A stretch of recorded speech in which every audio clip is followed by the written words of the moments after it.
Blow to America's seafood industry. Alaska's Department of Fish and Game has canceled the winter snow crab season in the Bering Sea due to falling numbers. While restaurant menus will suffer, the greatest impact will be to the economy to the tune of $200 million. For tonight's Eye on America, CBS's Jonathan Vigliotti traveled to Alaska to investigate. Autumn is a time for stocking up on Alaska's Kodiak archipelago. Its famous namesake bears feast on a buffet of salmon ahead of winter. And in the nearby fishing port, one of the largest in the country, Gabriel Prout and his family had mapped out crab season. We'll leave our slip here in Dog Bay, Kodiak, Alaska, head out around Spruce Island. But the odds of Prout's ship ever leaving his slip are now slim to none, which could also be said about the snow crab population that makes up most of his business.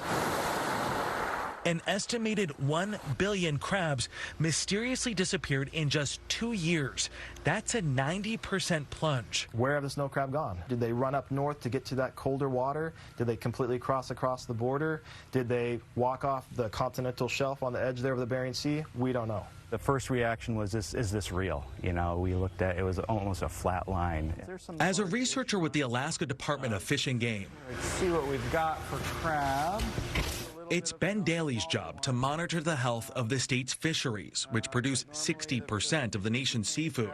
His team is now investigating where the crabs have gone. But we're trying to look for causes. Disease is one possibility. Daly also points to climate change. Alaska is the fastest warming state in the country and is losing billions of tons of ice each year, critical for crabs who need cold water to survive. Environmental conditions are changing rapidly. We've seen some warm conditions in the Bering Sea the last handful of years, and we're seeing a response in a cold-adapted species. So it's pretty obvious that this is connected.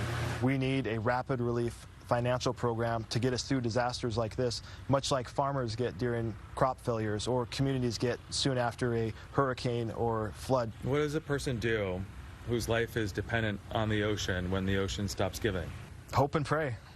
Hope and pray the snow crabs return and his way of life continues.